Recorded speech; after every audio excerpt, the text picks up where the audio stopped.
ಈಗ ಈಶ್ವರಪ್ಪನವರ ಹೇಳಿಕೆ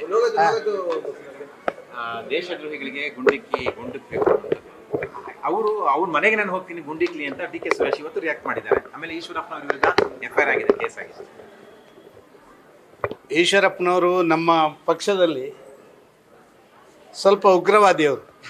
ಅವರು ಸಾಧಾರಣವಾಗಿ ಏನು ಅಂತ ಹೇಳಿದರೆ ಯಾವುದೇ ಒಂದು ಬಂದಾಗ ಆಕ್ರೋಶಭರಿತರಾಗಿಬಿಟ್ರೆ ಏನೋ ಶಬ್ದಗಳನ್ನು ಪ್ರಯೋಗ ಮಾಡಿಬಿಡ್ತಾರೆ. ಇದು ಇವತ್ತಲ್ಲ, ಭಾರಿ ಹಿಂದಿನಲೇ ನಡೆದಿರುವಂಥ ಸಂಗತಿಗಳು.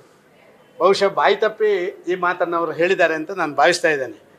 ಹೇಳಬಾರ್ದಿತ್ತು, ನಾನು ಅದನ್ನು ಒಪ್ಕೊಳ್ತಾ ಇದ್ದೇನೆ. ಒಬ್ಬ ಹಿರಿಯ ರಾಜಕಾರಣಿಯಾಗಿ ಆ ಮಾತನ್ನು ಅವರು ಹೇಳಬಾರ್ದಿತ್ತು. ಆದರೆ ಅದರಿಂದ ಸ್ವಲ್ಪ ವ್ಯತ್ಯಾಸಗಳಾಗಿದೆ. ಅಂಥದ್ದು ಗುಂಡು ಹಾಕಲಿಕ್ಕೆ ಹೋಗುವಷ್ಟು ನಮ್ಮ ಈಶ್ವರಪ್ಪನವರು ಅಲ್ವೇನ್ರಿ ಅಂಥ ಉಗ್ರರೇನಲ್ಲ ಅವರು. ಆದರೆ ಅವರು ಆ ರೀತಿಯ ಒಂದು ಭಾವನೆಗಳವರಲ್ಲಿ ಬಂತು. ದೇಶ ವಿಭಜನೆದು ಬಂದಾಗ ಸಾಧಾರಣವಾಗಿ ಒಂದು ಕ್ರೋಧ ಯಾರಿಗಾರು ಬಂದೇ ಬರುತ್ತೆ. ಆ ಮಾತಲ್ಲಿ ಉದ್ವೇಗದಿಂದ ಅವರು ಹೇಳಿದ್ದಾರೆ. ಅದನ್ನು ನಮ್ಮ ಸುರೇಶ್ರು ಅದನ್ನು ಮನಸ್ಸಿಂದ ಬಿಡಬೇಕು. ಮತ್ತು ನನ್ನ ಕಾಂಗ್ರೆಸ್ ಪಕ್ಷದವರಿಗೆ ಬೇರೆ ಏನು ಸಿಕ್ಕದಾಗ ಇದನ್ನು ಹಿಡ್ಕೊಂಡು ನೇತಾಡಲಿಕ್ಕೆ ಪ್ರಯತ್ನ ಪಡುವಂಥದ್ದನ್ನು ಕಾಂಗ್ರೆಸ್ನವರು ಬಿಡಬೇಕು ಅಂತ ಹೇಳುವಂಥ ಆಗ್ರಹವನ್ನು ಮಾಡ್ತಾ ಇದ್ದೀವಿ. ಸರ್, ಬೆಂಗಳೂರು ಉತ್ತರ ಸಂಬಂಧಪಟ್ಟ ಇನ್ನೂ ಗೊಂದಲ ನಿವಾರಣೆ ಆಗಿಲ್ಲ.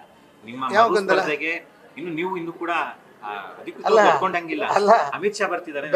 ಬ್ಯಾಂಗ್ಳೂರು ಉತ್ತರದಲ್ಲಿ ಸಮಸ್ಯೆಗಳಿಲ್ಲದಂಥ ಯಾವುದಾದ್ರು ಒಂದು ಕ್ಷೇತ್ರ 28ರಲ್ಲಿ ಯಾವುದಾದ್ರು ಒಂದಿದ್ರೆ ಬ್ಯಾಂಗ್ಳೂರು ಉತ್ತರ. ಇಷ್ಟನ್ನು ಮಾತ್ರ ನೀವೆಲ್ಲರಿಗೂ ಹೇಳಿ. ನ್ಯೂಸ್ ಫಸ್ಟ್, ನಿರ್ಭೀತಿಯಿಂದ ನಿಮ್ಮ ಪರವಾಗಿ.